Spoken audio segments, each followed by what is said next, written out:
Nigerian child, and I still have my two guests in the studio. Princess, I'm going to begin this conversation with you.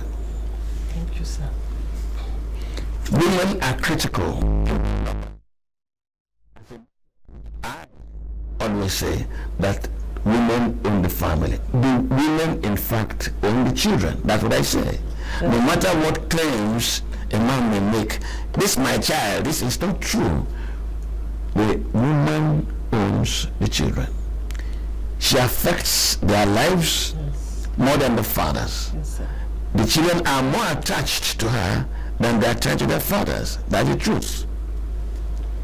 In other words, whatever child we produce, the first person we should hold to account is the mother. As the national president of the National Association of Women's Societies, how responsible do you think today the Nigerian mother is in bringing up the child? Thank you very much for this question, sir. I would want to link this with religious background, because that is the basics. That is where the whole thing started. I believe for all the two prominent religions we have in the country, Christianity and Islam. Let me be specific about Christianity. The punishment that was given to the woman was that she will bear the children with hard labor. So come to think of it, when she bears these children, it's automatic that she have to take care of them. So as you said, you rightly said it, it's saddled more with the mother. And so I want to remind the mothers what they should do. The Bible clearly says, is it Psalms 91, train up a child the way he should go, and he will not depart from it when he grows up. Exactly. And the fear of the Lord again is the beginning of wisdom. So basically, I think mothers need to understand their religions and stick to it more than any other thing they do. And with that, if they inculcate what their religion tells them, like me, the Christian, if I inculcate what the Bible tells me, my children, no problem. They will not have any issue at all, because I will translate that down to them, and it yields to a better society. But Princess, since you have dragged me into with all respect, since I stopped going to church more than 25 years ago, you know why I stopped? No, sir. I entered a church and ignorant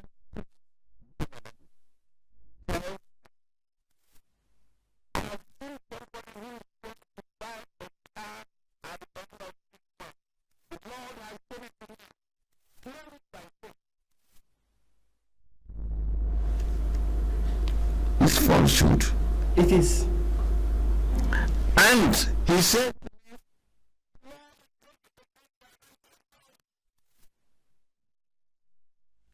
is falsehood, because the same Bible says, I shall bless the works of your hand.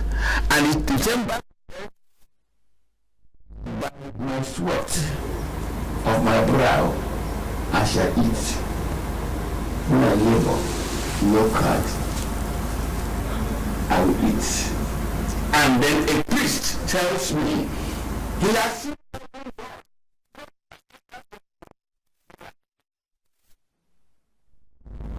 I said, I know better than these people. You cannot be talking trash to me. It is falsehood. So if I bring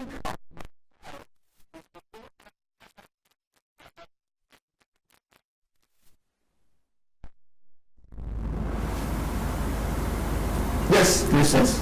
Yes, sir, but as I was talking also, I concentrated on what the Bible said. What the Bible said. I really concentrated on everything teacher. Because out there actually we have all forms of preaching. Some are there to gain what they can get for their living. And it boils back to lack of home training. The parents did not imbibe, if they were Christian, the Bible to train them the way of the Lord. Because that is not the way of the Lord. Although some may actually be revelation they are talking about, but it's most of the time they are just there to get what they can get. And so it's again because training a child when he should go, and when he's old, he will not depart from it. So you're having that training.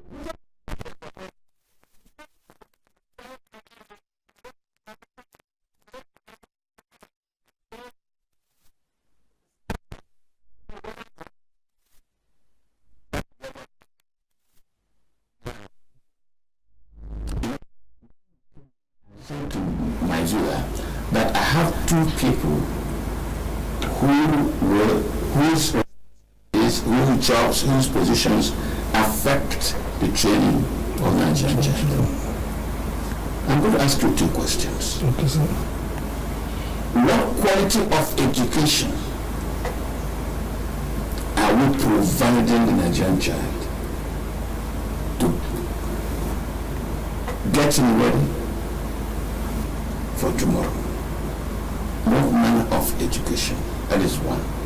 Two, what manner of environment are our schools creating to also make us train, bring up stable, balanced Nigerian child?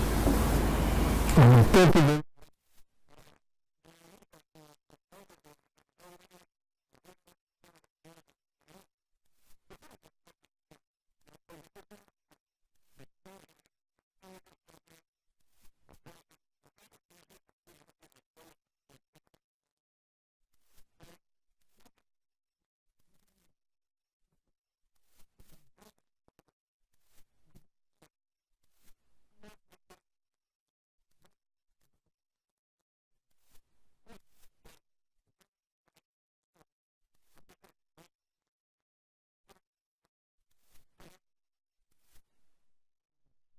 which we need to train the children. So these are some of the things that Nigerian schools have been put in place, whereby we have to bring quality education to Nigerian children. And also, if you look at most of the infrastructures in schools, schools are a place whereby we have qualified teachers. Like somebody said one day that, okay, if a wrong information is passed to 30 children, and 30 children went out and pass another 30 information to more 30 children, that country is in trouble. So now private school is a kind of bridging gap to help the government to ensure that we have quality education. You see, most even Nigerians, they believe that private school, that's why some people send their children to private school, because they know that there is a standard in private school. You must attain to that standard. You don't just open school, you have to follow procedures. So private schools have been able to bring quality into Nigerian children. Let you and I converse on this quality. Our school provides Cambridge standard education for the children. Some private schools claim. Others will provide you Turkish standard of education quality, they tell you, and they get you to pay your millions if you have. But when you get to see the content of that education, they teach the children ballet dancing. They teach the children, it's not King's English. It is London Bridge that is falling. Echo Bridge never falls. And I'm telling you that the truth. That's the truth. So we have our children in these private schools. They come out becoming, pardon my language, identity mongrels. They are neither pure Nigerian children nor British children. I'm going to go over to Princess very shortly. Do you think that that kind of education is preparing the Nigerian child for Nigeria's tomorrow? Or are we leading the children into temptation by making them British or English while they're in Nigeria? And so when they come out, they are a confused set of children. All right. Thank you very much. Part of what the association is clamoring for is a curriculum review. You see, when we have a curriculum review, now even government are even looking to what in a direction now. You see, curriculum review has to do with most of the things that are pertaining to us in Nigeria. Gone are those days, we start looking for X, Y, Z, look for X, and since then we have been looking for X, which we cannot find. So most time now you see that though some schools have to blend, they call it blended curriculum, whereby they have to incorporate British and Nigerian curriculum. But mostly now, we are looking at the direction of Nigerian curriculum, which also need more review to be tailored according to the problems in Nigeria. And you can see government is even trying. Recently, they just have to start a kind of TVET school, which is free for Nigerian children, and it's free. They give you tuition free, everything. They still give you a stipend for you at least to use. And in private schools now, we are looking in the same direction, whereby most of our curricula are embedded with skills acquisition. When at those days you speak grammar, grammar doesn't bring money to your pocket. Grammar doesn't help us, but it's still part of it. But we are now looking at curriculum changes. We embed more of technical, more of skill acquisition into Nigerian curriculum now. So those are the directions the association is partnering with government to look into, whereby we can be able to blend things and bring a better children in our, to bring quality education in our Nigerian children. Princess, you know, at the opening of this conversation, I said to you, we are children of our mothers, and our mothers have tremendous influence over who we are or what we become. Yes, sir. Today, Princess, it is fashionable for the Nigerian mother. My son's birthday, I buy him an Android phone. My son's this, you get a hair bouquet of DSTV, SLTV, or GoTV. A tablet through which he gains access to everything he wants to watch, even when he has no moral spine yet. And the mothers feel fulfilled that their children, when they're going back to secondary school, they have some of the biggest phones, the latest phones. Are we not setting them up? Are our mothers not setting our children up? They are. What's that? The percentage of mothers that can afford that and that can say that are minimal. The group of women that are into that are the influential class. Those that are ruling the business, those are that business shouts, those that have at least this I can say first class in the society. But as of now, Nigeria, I think the lower cadre is more, and so at that level, I think it has to do with the government to start with, not allowing anyone to send their children abroad to study, and then let the children all be compulsory in government schools, so that they have the same level of bringing up. So all that show will not be now, because if you carry such to school, it will be seized. Let there be policies that carrying those to school, they will seize them from the gate. And so if it is like that, it's only at home now. Yeah, we begin to manage. They will begin to manage, and then we advocate. We go on advocating the issue that it's not good for our children what they are doing, and I believe this will help. Princess, let us help them. many of our mothers feel very happy that their children speak well. So you see the mother from my village. In that household, the children, especially those born in the urban areas, in Abuja, in Lagos, in Port Harcourt, you see them while in Nigeria. I mean, children born in Nigeria, both of the Nigerian parents, the language they speak inside that family is English.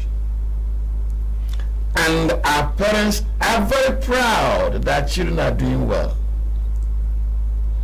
Princess, are the families not helping to push our children in the wrong direction? The answer. So I will answer that, but before I answer that, Nigeria generally will like getting ideas from somewhere and work with them.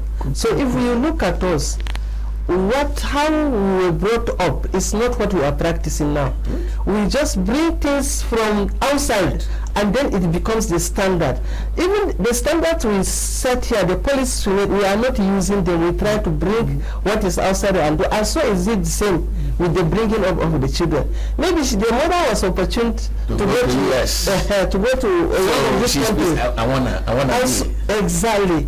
And so how she said that she just want to by force her children should be like that. And then when her friend comes to see how her children are, shows up. She also will try to do that. But that is not the best. We have very nice cultures in this country. Even our dressing code, we can decide to say this is how we dress. Our lawyers can change from wearing suit, which is foreign, and we try to get something. We have this Kampala. We make them with dress. The lawyers dress. Look at us. There is not a sort of most societies. We have a dressing code. And which ones are again? All the people that wear uniform, we should make it to be Nigerian form of uniform. And in any other area, it's not only with the children. In everything, we have missed it. Well, Lanre, Princess says we have missed it. I tell you something about our telling Princess before we came on air. There's something my children never forget. All my children are grown up. But they never forget the folk tales. Never. From my eldest son, who's a professor, to my last child, they never forget tales about the tortoise, about the hawk, about the dove, about the lion. They sing the folk songs, they tell them. But in these private schools, it is the fox, it is the hyena, it is which of them? The one that the Chinese are now using as an instrument of diplomacy. Those are and the children live in imagination. They don't know those animals, but it is what the schools are using to provide. They are getting together. You know, when I asked you first, I said, those schools teach ballet dancing. Nobody teaches you how to dance swing. I don't know how many children in your school can dance that ballet. It will be funny to them. I don't know how many of them can dance Edna, which is from Akwa Ibom State. How many? So, Lanre, if the curriculum, whether it is hardcore subjects to be taught, and the examples are about a fox instead of about a squirrel or a tortoise, you cause the child to think the fox and not to think about the tortoise. You are building an image in that child, and when he grows up,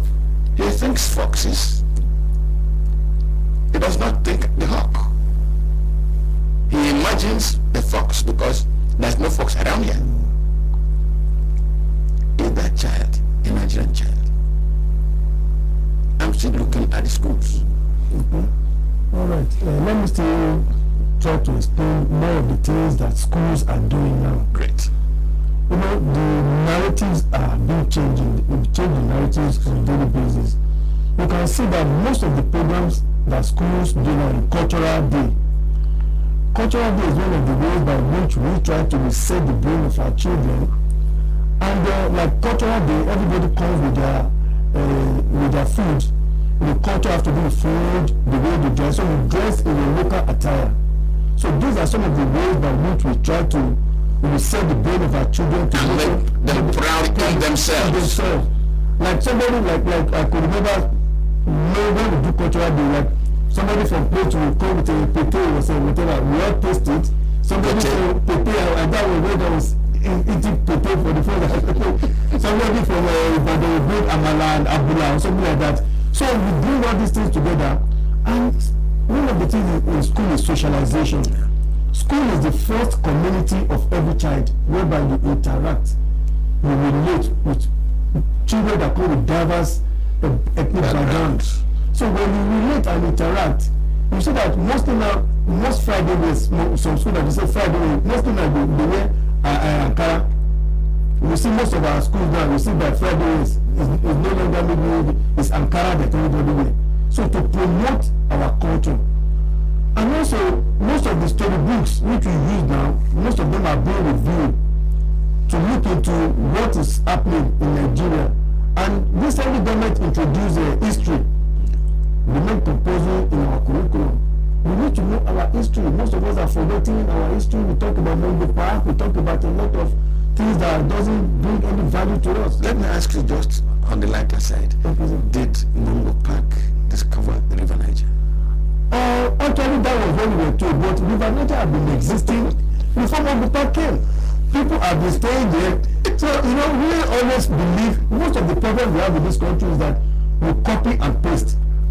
Whatever they tell us is when we, even if we produce anything in Nigeria, we don't even believe it until somebody produces something, the same thing from abroad, and they say that this is from China, this is from, look at the way people are producing things in Nigeria, but we don't value it.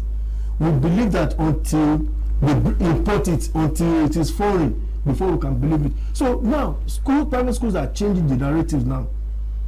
As I said earlier on, that before we be dissecting rat, dissecting, look for XYZ, look for this, all those things have to be changed in our curriculum because it's not helping us.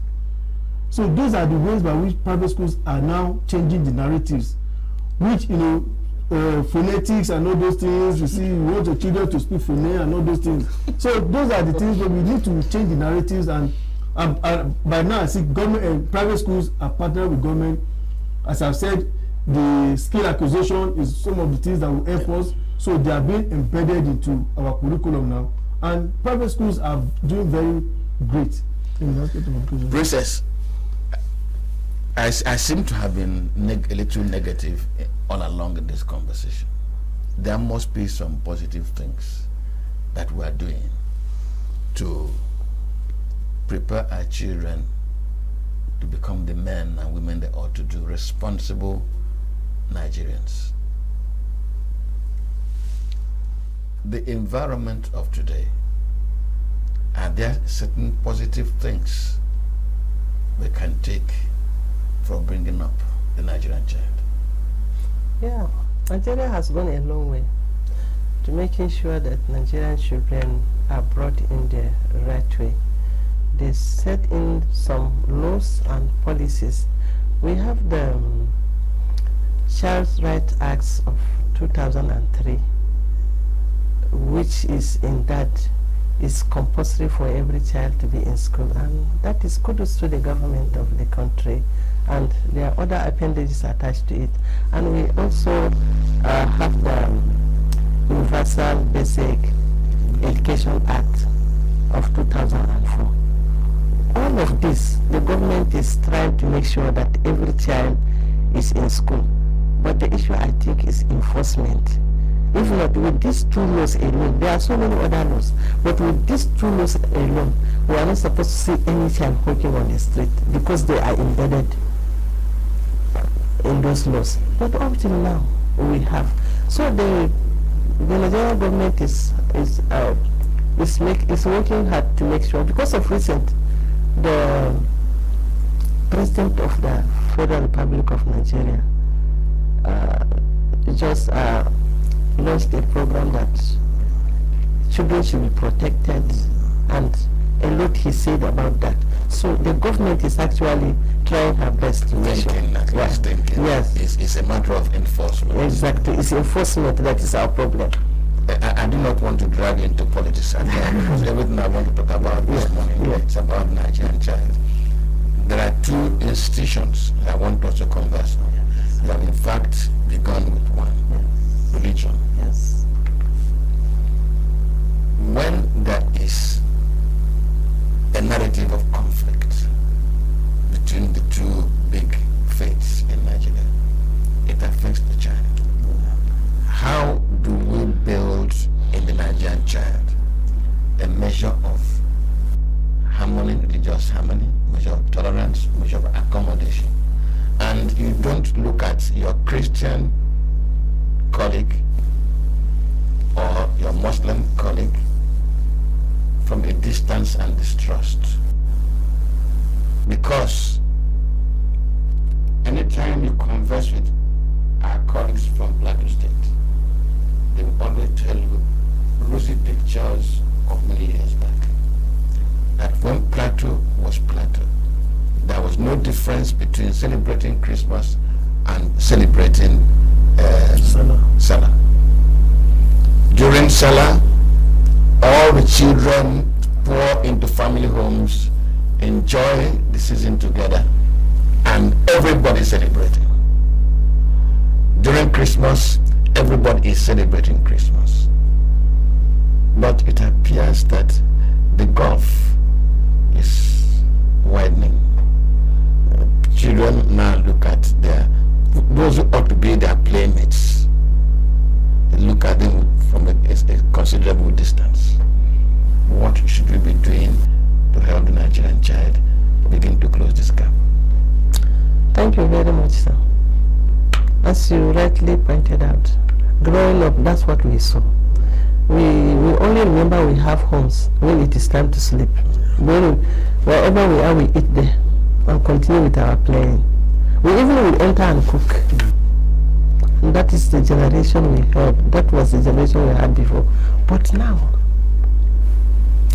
I don't know what went wrong. I don't know what went wrong. But we have to trace these things. The gap. We have to trace it as a country and work towards bridging this gap. And I think it goes back to also, we went out, we saw things, we came back with them. And want to plant them in your own society. Exactly. And I think the insurgency has a part to play in this. The insurgency, during the insurgency, we blame this religion, and so the children were hearing. So it's like, it's one of the reasons why these gaps were created. But since the insurgency is piping down, I think it's high time now for the government to sit and look at it. It will not be only the gaps. Let us look at these gaps and put machineries in place that will cut them down so that we'll go back to basis. Because at that time, there was also respect for the elders. And that alone makes anyone the same in a community. But today's children, we are equal at all times. So there are issues that I don't know much about that. I want you to come in just to tell you, we are looking at our watch. We promised you that we throw the phone line open to enable you make your contribution live into this program today. I made that promise. I said today and Thursday we throw the phone line open. If my producer is there, please can you give our viewer the phone line on the screen So please, the phone line that is showing on the screen now, you can call in, raise issues, make suggestions, ask my guests questions. That will make this program a little more interactive. As we wait for you to call, let us go to Lanre. Now, Lanre, you heard Princess, how it used to be, how the gap has come in. What role has religion got to do in this gap, or how it is presented? I want you to answer me from the perspective of the schools, because in the early 60s, 1961, till I left secondary school, I attended a grammar school, an Anglican grammar school. But in that grammar school, there were Muslims. I can't forget my classmate, Benjamin, Mukaila Alabi. He always came in from Ibadan, that school.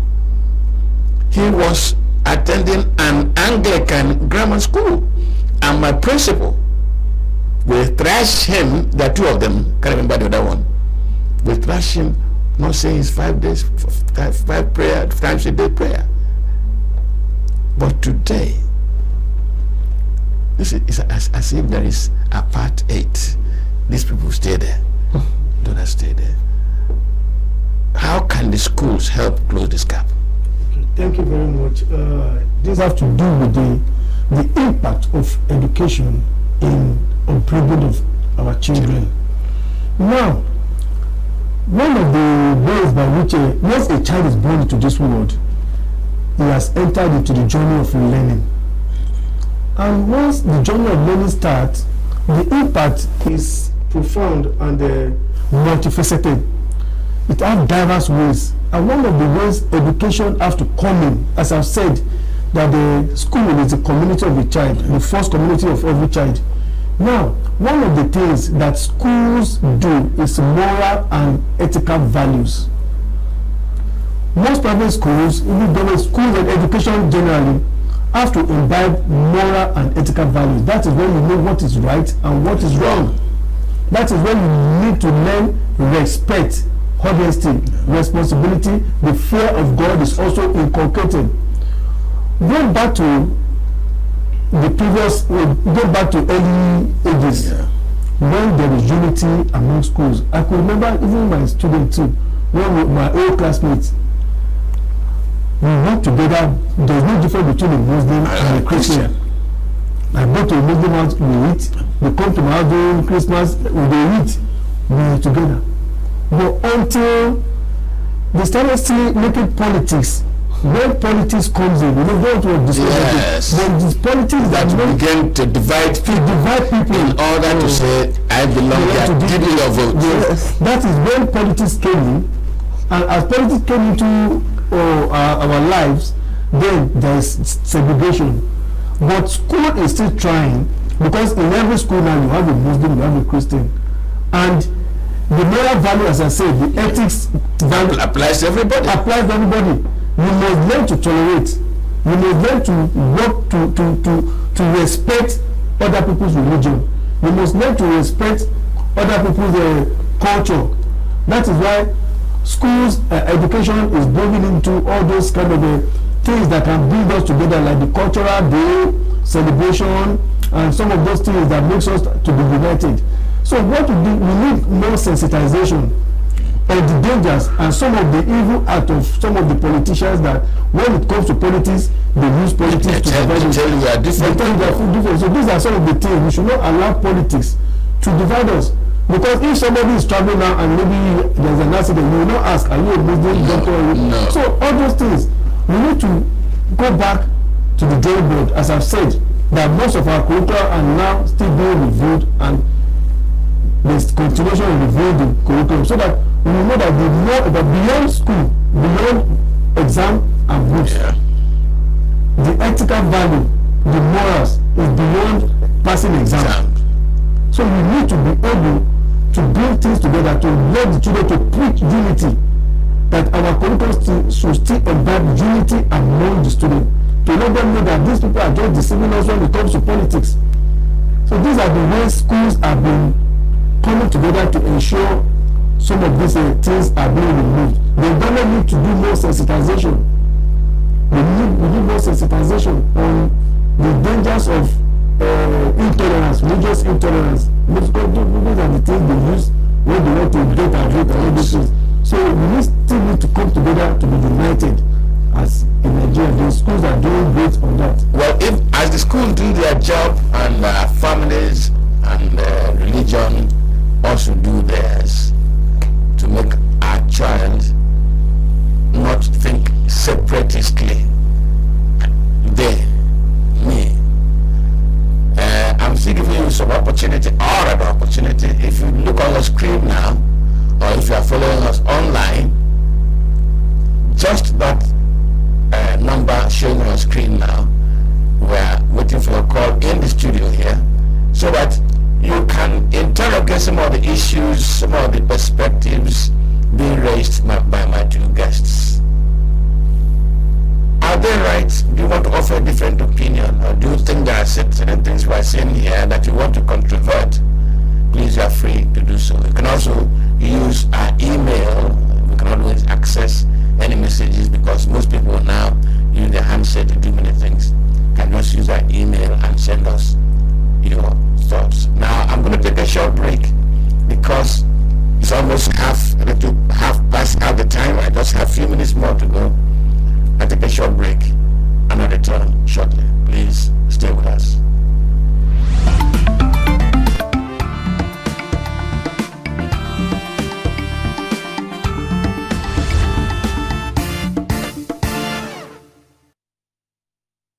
Princess, before we went on break, or before I asked Lanre to make his contribution, we were talking about things government. Okay, we are getting our first caller this morning. Hello.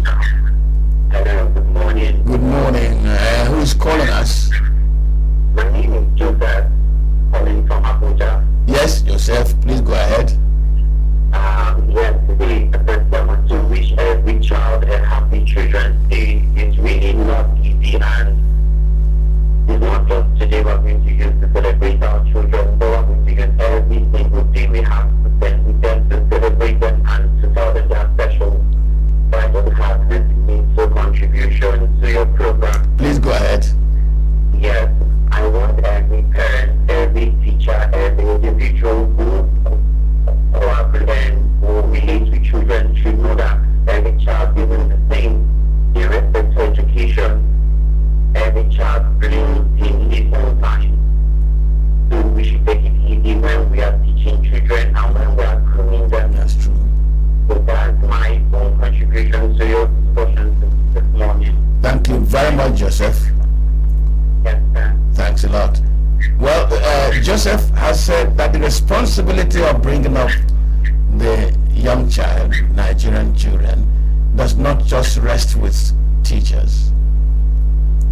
All of us in society who encounter children should be able to make a positive contribution in bringing them up. Joseph, thank you very much. Princess, just as above, that's interesting. Yes. Princess, I'll still come back to you shortly. Okay. Hello, good morning. Hello, good morning. Yes, please, can I know who's speaking to us? Yes, my name is Abigail, and I'm calling from Nube. Yes, Abigail, can you make your contribution? Okay, I want to wish all the Nigerian children a happy Children's Day. And I just have a little contribution to make. Please go ahead. The Nigerian child. First of all, government has a role to play to improve the lives of the Nigerian children. Concerted efforts are needed to address the root causes of poverty, insecurity,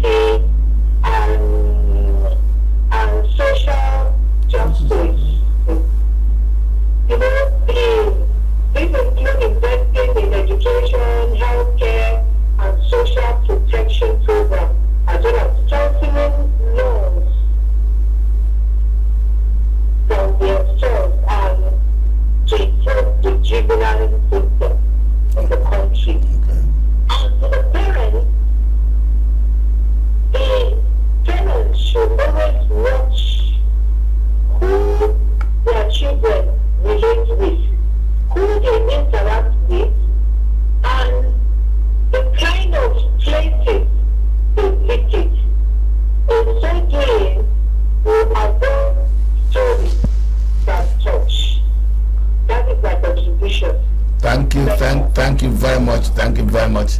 My producer says we're running out of time. Just one little question to Princess. The last caller has raised a very important point. Yes. How many of our parents really know the complaint their children keep?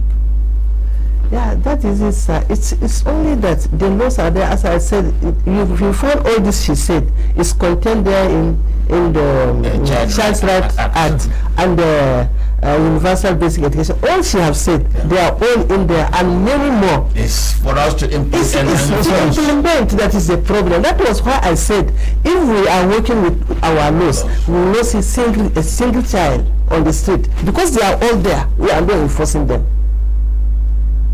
We are not enforcing them. Well, it's a difficult matter. Even right to leisure, to sleep, to rest, it's there. Everything is inside there. So a lot of things. Under the Child's Rights Act, there are about 13 points, including all these things they are there. Under the Universal Basic Education, there are about 5. So adding them together, and there are many more laws that are there. So it's enforcing them, sir. That is the problem. Recently, yes, Lanre. Recently, there was a law that came out that from maybe next week, any child that is found outside the school compound with uniform will be arrested. So these are some of the ways by which government is trying to enforce. You see some children, they will ask them to go to school. You see them hanging around, go to friends' house. At a particular time, if you are caught with uniform, then you'll be arrested. You see, these are some of the laws that are still coming up, that at least as the enforcement is coming up, things will start to take shape. On the whole, I think the agreement this morning, in the past 2 hours we've been talking, is that that's a reason to celebrate the Nigerian child. Right? Yes. Except that institutions of both government and family, schools and churches should increase up their game a little bit, so that when we prepare the Nigerian child properly, we also prepare our tomorrow. Well, 2 hours running discussing the Nigerian child, taking responsibility, the elders, family, schools, religious institutions, for the kind of children we bring up that will become the leaders of tomorrow. By celebrating the Nigerian child and doing that child well, we are protecting our tomorrow. Let me, on your behalf, this morning, almost getting to noon, thank Princess Edna Didi Azura, the National President, National Council of Women's Societies. Princess, thank you for coming to the program. Thank you for having me, sir. Great. And Lanre Oladunjoye. By the way, Oladunjoye is such a beautiful name. I used to have a friend in Kwara, who answered Oladunjoye. He's the Public Relations Officer of the National Association of Proprietors of Private Schools.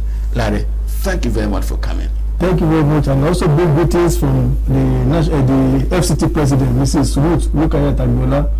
She is unavoidably absent, but she sent greetings that any other time she will be available to join us. Thank you very much. And to the Nigerian child, we wish you all the best. We value you very much. And today, and my last guest said, celebrate the Nigerian child at least once every month. As a grandfather and Princess, I'm sure, looking after all women's societies, we try to celebrate our children every month. Yes, sir. Thank you. Yeah, thank you very much for investing your useful time with us this Tuesday morning. Enjoy the rest of the day, and please celebrate the Nigerian child. My name is Mwabo Zenjoko. Good morning.